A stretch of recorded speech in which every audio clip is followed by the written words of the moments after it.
Assalamualaikum warahmatullahi wabarakatuh. Kami dari kelompok 5 akan mempresentasikan tugas yang telah kami diskusikan, yaitu kewajiban dan hak negara dan warga negara. Anggota kami yang pertama yaitu Alfiando Isna Mahendra, Nila Fadila, Sabrina Anisabella Wulan Yanuar, Oasis Risalah Hati, yang terakhir Safara Yuni Nurlita. Topik pembahasan kami yaitu yang pertama, menelusuri konsep dan urgensi harmoni kewajiban dan hak negara dan warga negara. Yang kedua, perlunya harmoni kewajiban dan hak negara dan warga negara Indonesia. Yang ketiga, menggali sumber historis, sosiologi, politik tentang harmoni kewajiban dan hak negara dan warga negara Indonesia. Yang keempat, membangun argumen tentang dinamika dan tantangan harmoni kewajiban dan hak negara dan warga negara. Dan yang terakhir yaitu mendeskripsikan esensi dan urgensi harmoni kewajiban dan hak negara dan warga negara. Pertama, menelusuri konsep dan urgensi harmoni kewajiban dan hak negara dan warga negara. Pengertian hak dan kewajiban negara. Hak negara adalah hak yang dibuat oleh suatu negara untuk mengatur dan memberi sesuatu yang harus didapatkan selayaknya oleh rakyatnya. Kewajiban negara adalah tanggung jawab yang harus dipenuhi oleh pemerintah atau negara dalam menjalankan tugas-tugasnya sebagai pengatur dan pelayan masyarakat. Contoh hak negara. Yang pertama, menciptakan peraturan dan perundang-undangan yang dapat mewujudkan ketertiban dan keamanan bagi keseluruhan rakyat. Yang kedua, melakukan monopoli terhadap sumber daya yang menguasai hajat hidup orang banyak. Yang ketiga, memaksa setiap warga negara untuk taat pada hukum yang berlaku. Selanjutnya, contoh kewajiban negara. Yang pertama, mencerdaskan kehidupan bangsa. Yang kedua, melindungi segenap bangsa Indonesia dan seluruh tumpah darah Indonesia. Yang ketiga, ikut melaksanakan ketertiban dunia berdasarkan perdamaian abadi dan keadilan sosial. Yang keempat, memajukan kesejahteraan umum. Yang kelima, negara menjamin kemerdekaan tiap-tiap penduduk memeluk agama dan kepercayaannya. Pengertian hak dan kewajiban warga negara. Hak warga negara merupakan seperangkat hak yang melekat dalam diri manusia dalam kedudukannya sebagai anggota dari sebuah negara. Kewajiban warga negara adalah tindakan atau perbuatan yang harus dilakukan oleh seorang warga negara sebagaimana diatur dalam ketentuan perundang-undangan yang berlaku. Contoh hak warga negara. Yang pertama, setiap warga negara berhak mendapatkan perlindungan hukum. Yang kedua, setiap warga negara berhak atas pekerjaan dan penghidupan yang layak. Yang ketiga, setiap warga negara berhak memperoleh pendidikan dan pengajaran. Yang keempat, setiap warga negara memiliki kedudukan yang sama dalam hukum dan dalam pemerintahan. Selanjutnya, contoh kewajiban warga negara. Yang pertama, berkewajiban untuk membayar pajak tepat waktu. Yang kedua, berkewajiban menjaga fasilitas umum yang sudah diberikan dan tidak merusaknya. Yang ketiga, berkewajiban untuk menjaga ketertiban serta keamanan di lingkungan sekitar. Yang keempat, berkewajiban mentaati peraturan serta perundang-undangan yang berlaku. Selanjutnya, mengapa diperlukan harmoni kewajiban dan hak negara dan warga negara Indonesia? Berikut alasannya. Untuk mencapai keseimbangan antara hak dan kewajiban dengan cara mengetahui posisi diri kita sendiri. Sebagai seorang warga negara, kita harus mengetahui hak dan menjalankan kewajiban kita. Aturan hak dan kewajiban warga negara dan negara Indonesia juga diatur dalam Undang-Undang Dasar Negara Republik Indonesia tahun 1945 pasal 27 sampai 34. Jika hak dan kewajiban seimbang dan terpenuhi, maka kehidupan masyarakat pada suatu negara akan rukun, aman, dan sejahtera. Hak dan kewajiban di Indonesia ini juga tidak akan pernah seimbang apabila masyarakat tidak bergerak untuk merubahnya. Oleh karena itu, diperlukannya harmoni kewajiban dan hak negara dan warga negara dengan tujuan agar terciptanya kehidupan bernegara yang harmonis dan berkesinambungan antara kepentingan rakyat dalam pemenuhan hak dan kewajibannya oleh negara. Lalu, agar masyarakat diberlakukan secara adil mengenai hak dan kewajibannya. serta terciptanya negara dengan masyarakat yang rukun, damai, dan sejahtera, serta terhindar dari konflik. Lalu memasuki poin ketiga, yaitu menggali sumber historis, sosiologis, politik tentang harmoni kewajiban dan hak negara dan warga negara Indonesia. Secara historis, penegakan dan perjuangan hak asasi manusia pertama kali terjadi di benua Eropa pada abad 17 oleh John Locke yang merupakan seorang filsuf Inggris.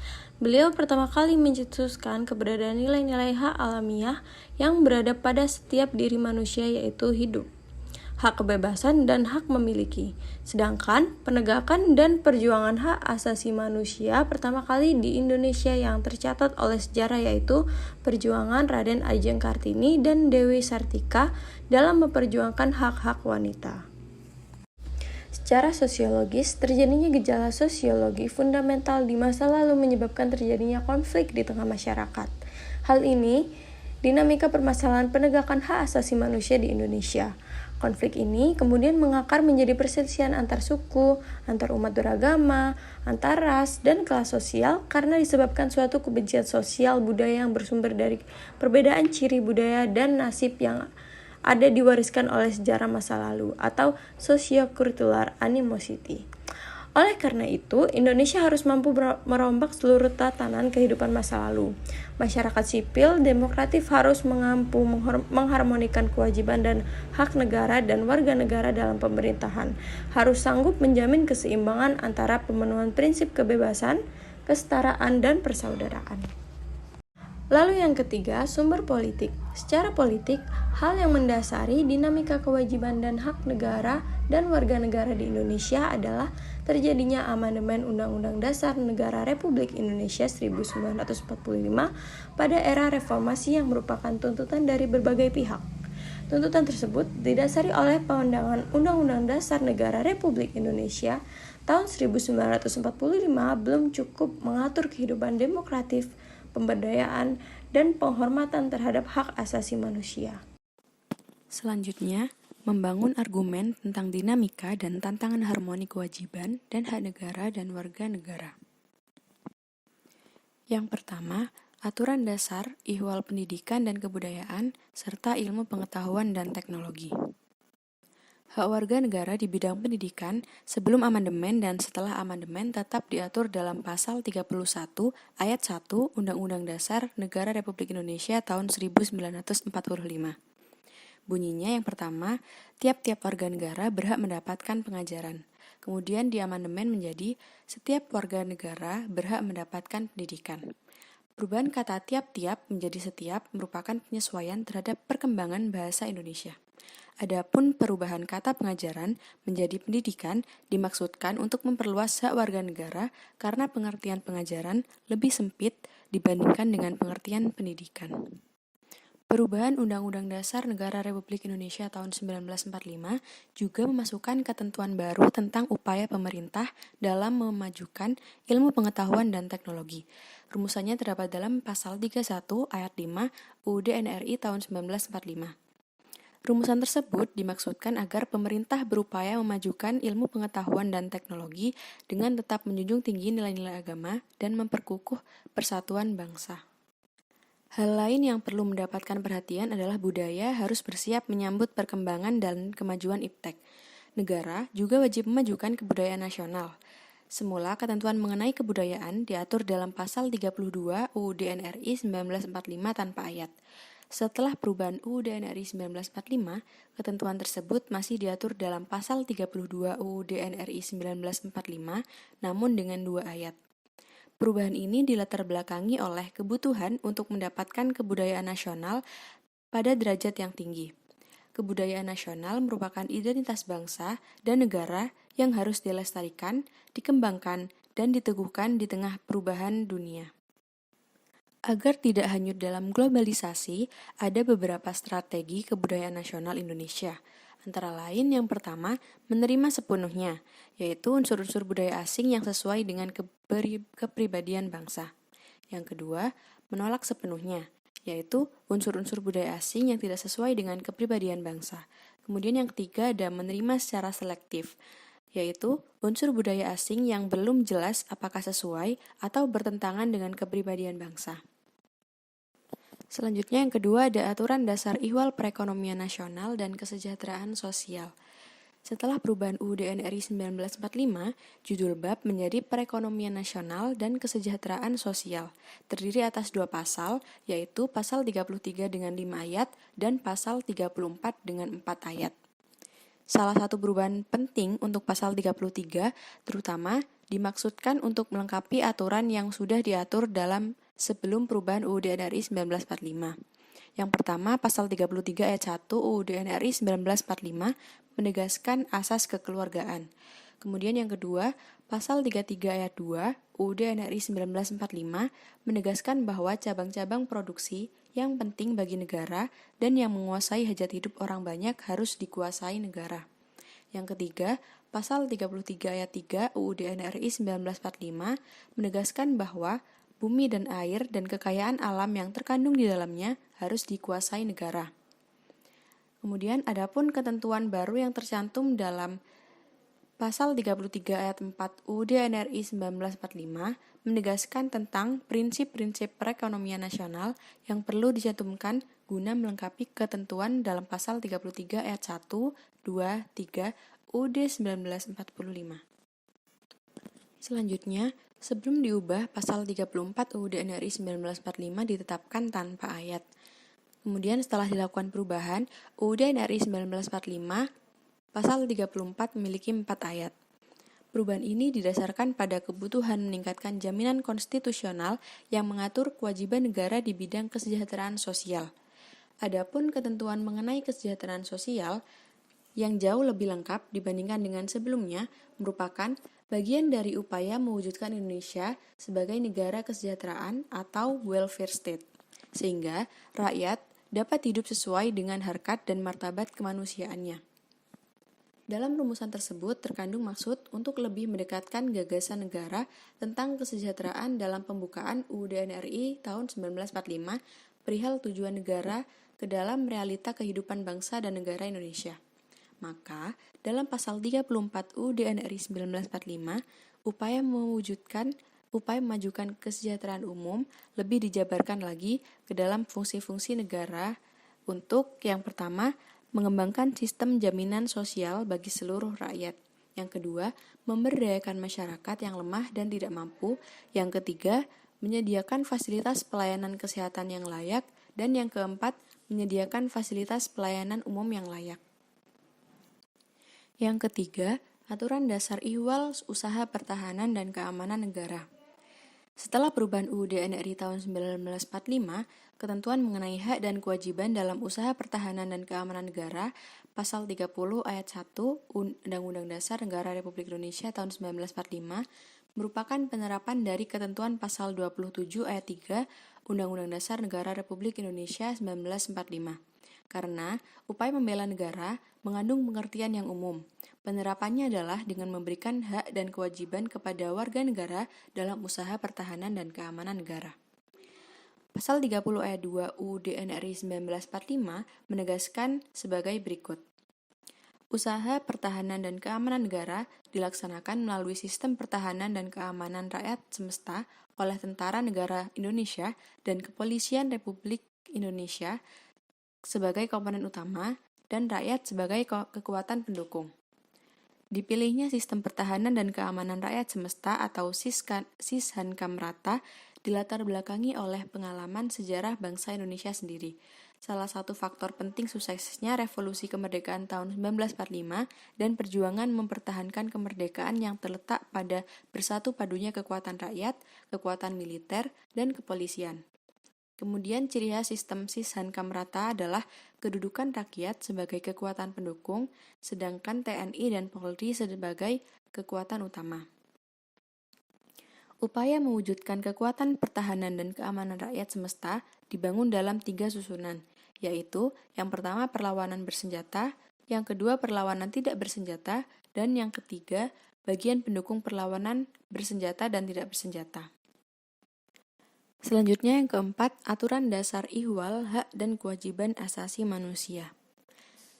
Hak-hak dasar warga negara yang diatur dalam UUD NRI 1945 hanya berkutat pada pasal 27, 28, 29, 30, 31, 32, 33, dan 34. Kemudian, setelah amandemen keempat UUD NRI 1945, aturan dasar mengenai hal tersebut diatur tersendiri di bawah judul Hak Asasi Manusia atau HAM. Hak asasi manusia dalam UUD 1945 diatur dalam pasal 28A sampai 28J. Selain itu, HAM juga diatur dalam pasal 27 sampai pasal 34. Dianutnya rezim HAM yang detail dalam UUD RI 1945 menunjukkan bahwa Indonesia sebagai anggota Perserikatan Bangsa-Bangsa bersungguh-sungguh melakukan penghormatan terhadap HAM. Pokok bahasan selanjutnya mendeskripsikan esensi dan urgensi harmoni kewajiban hak negara dan warga negara. Yang pertama adalah agama. Kesatuan sila-sila Pancasila yang memiliki susunan hierarkis piramidal harus dimaknai bahwa sila ketuhanan yang Maha Esa menjadi dasar dari sila kemanusiaan yang adil dan beradab, persatuan Indonesia, kerakyatan yang dipimpin oleh hikmat kebijaksanaan dalam permusyawaratan atau perwakilan, dan keadilan sosial bagi seluruh rakyat Indonesia. Dari uraian tersebut, tampak bahwa sila ketuhanan yang Maha Esa merupakan basis dari sila-sila Pancasila lainnya. Jadi, paham ketuhanan yang Maha Esa menjadi pandangan dasar dan bersifat primer yang secara substansial menjiwai keseluruhan wawasan kenegaraan bangsa Indonesia. Itulah sebabnya pasal 29 ayat 1 UUD 45 menegaskan bahwa negara berdasar atas ketuhanan yang Maha Esa. Maknanya adalah bahwa ketuhanan yang Maha Esa atau jiwa keberagaman harus diwujudkan dalam kerangka kehidupan bernegara yang tersusun dalam UUD Negara Republik Indonesia tahun 1945. Kemudian yang kedua adalah pendidikan dan kebudayaan. Rumusan pasal 31 ayat 3 mengakomodasi nilai-nilai dan pandangan hidup bangsa yang religius. Maknanya adalah bahwa untuk mencapai tujuan pendidikan nasional, yaitu mencerdaskan kehidupan bangsa, harus dilakukan dengan meningkatkan keimanan dan ketakwaan serta akhlak mulia. Hal ini juga terdapat konsep fungsi negara, yakni pemerintah, mengusahakan dan sekaligus menyelenggarakan sistem pendidikan nasional. Jika kita melihat dari fungsi-fungsi negara dalam lingkup pembangunan negara, cangkupannya meliputi hal-hal berikut ini. Yang pertama adalah fungsi minimal, yakni melengkapi sarana dan prasarana umum yang memadai, seperti pertahanan dan keamanan, hukum, kesehatan, dan keadilan. Yang kedua adalah fungsi media, menangani masalah-masalah eksternalitas seperti pendidikan, lingkungan, dan monopoli. Yang ketiga adalah fungsi aktivis, menetapkan kebijakan industrial dan redistribusi kekayaan. Berdasarkan klasifikasi fungsi negara tersebut, penyelenggaraan pendidikan merupakan fungsi media dari negara. Artinya, walaupun bukan merupakan pelaksanaan fungsi tertinggi dari negara, penyelenggaraan pendidikan juga sudah lebih dari hanya sekedar pelaksanaan fungsi minimal negara. Oleh karena itu, penyelenggaraan pendidikan sangatlah penting.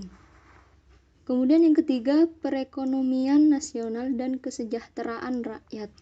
Sesuai semangat pasal 33 ayat 1 Undang-Undang Dasar tahun 1945, asas perekonomian nasional adalah kekeluargaan. Kekeluargaan merupakan asas yang dianut oleh masyarakat Indonesia dalam berbagai aspek kehidupan, yang salah satunya kegiatan perekonomian nasional. Asas kekeluargaan dapat diartikan sebagai kerja sama yang dilakukan lebih dari satu orang dalam menyelesaikan pekerjaan, baik untuk kepentingan pribadi maupun kepentingan umum. Kemudian, sistem ekonomi kerakyatan adalah sistem ekonomi nasional yang berasas kekeluargaan, berkedaulatan rakyat, bermoral Pancasila, dan menunjukkan pemihakan sungguh-sungguh pada ekonomi rakyat, atau yang biasa disebut dengan sektor ekonomi rakyat, yakni sektor ekonomi baik sektor produksi. distribusi, maupun konsumsi yang melibatkan rakyat banyak, memberikan manfaat bagi rakyat banyak, pemilikan dan pemilikannya oleh rakyat banyak. 4. Pertahanan dan keamanan. Adanya peraturan tentang tugas pokok fungsi TNI dan Polri, baik dalam Undang-Undang Dasar 1945 maupun dalam undang-undang terkait, diharapkan akan mampu meningkatkan profesionalisme kedua lembaga yang bergerak dalam bidang pertahanan dan keamanan negara. Mengenai adanya ketentuan dalam pasal 30 ayat 5 UUD 1945 yang menyatakan bahwa kedudukan dan susunan TNI Polri lebih lanjut diatur dengan undang-undang. Dasar hukum bagi DPR dan Presiden untuk membentuk undang-undang. Pengaturan dengan undang-undang mengenai pertahanan dan keamanan negara merupakan konsekuensi logis dari prinsip yang menempatkan urusan pertahanan dan keamanan sebagai kepentingan rakyat.